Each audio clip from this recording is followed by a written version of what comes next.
sera fermé demain après pointer de 20h pour les feux d'artifice et ça jusqu'à 23h30. Et je termine déjà en vous rappelant le prix de l'essence qui s'est vu ce matin environ 1,39 $ le litre à Montréal.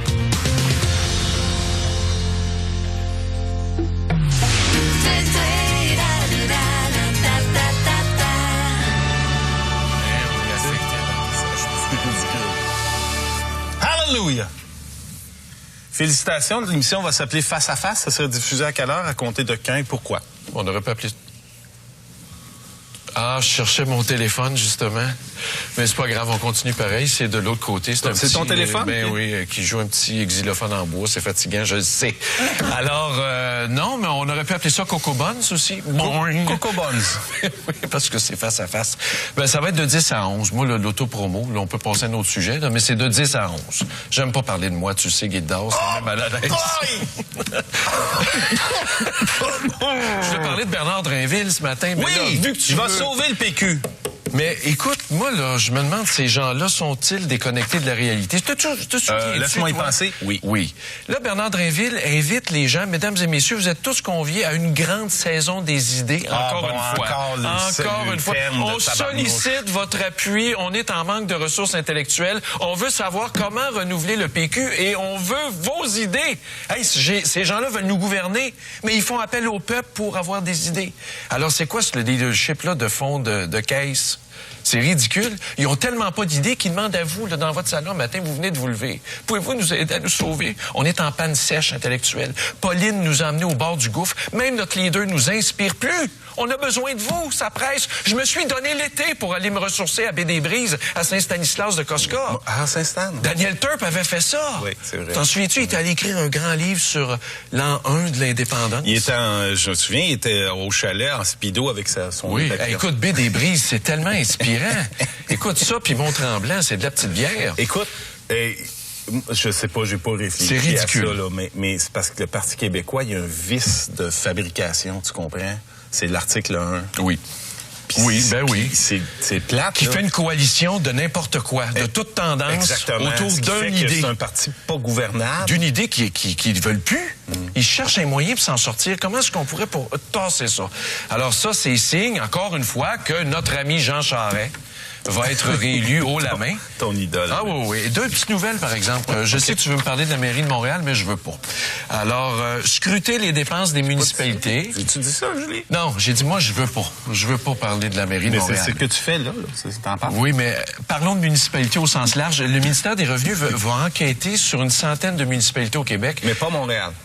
Ben, j'aurais aimé ça qu'ils enquêtent sur toutes les municipalités tant qu'à faire. Là, ils disent, au fond, la FQM, la Fédération québécoise, pourquoi pas faire une grande enquête sur l'industrie de la construction tant qu'à faire? Mais oui. Moi, je suis pas d'accord avec ça. C'est vrai que le ministère du Revenu, je vous donne un exemple. Nous, on donne des contrats, comme ben des municipalités, des gros contrats de ces temps-ci, à des entrepreneurs. Bon, c'est des fonds publics, mais il est impossible de faire un suivi par la suite. Est-ce que ces gens-là engagent des travailleurs au noir pour réaliser nos contrats? Je pense-tu que ça se peut, cette affaire-là?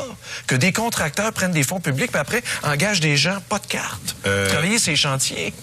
Ben oui! C'est pas la faute des municipalités. Non, je le sais, mais ils veulent rentrer dans notre système pour savoir comment les contrats ont été faits, à qui ont été donnés, quelle licence, combien d'heures d'ouvrage on pensait. Puis là, ils vont concorder, voir avec les déclarations d'impôts de ces entreprises-là. Moi, la SQ est déjà débarquée chez nous. Tu sais, le domaine des vidanges, là, c'est un domaine qui est pas propre.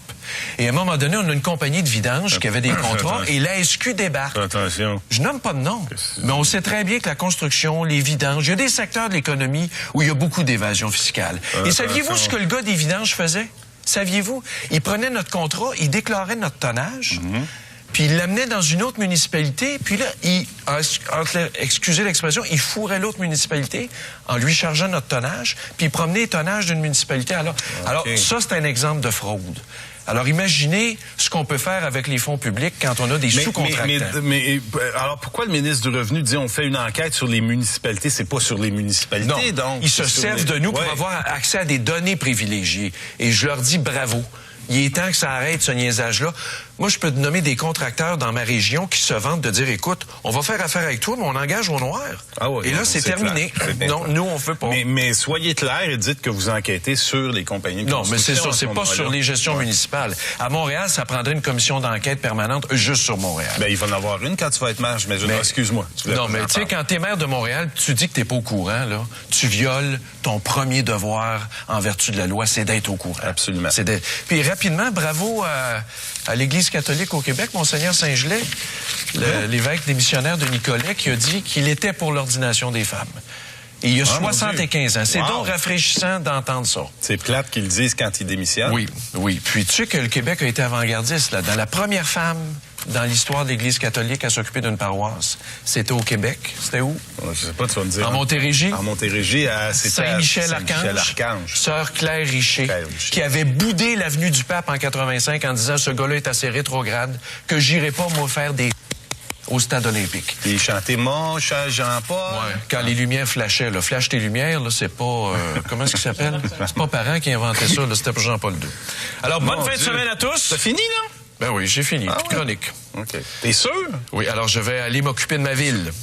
OK. Oui, il va t'occuper de ta ville à l'occasion, hein? On parle de Huntingdon, là. Langue sale. On parle d'Huntingdon. C'est pas parce que je peux mâcher de la gomme puis marcher en même temps. Que tout ce que tu vas faire, là, va être scruté à la loupe. D'ici à ton élection à la mairie de Montréal. Ça va être scruté. L'affaire du blé d'Inde, ça va ressortir, ça.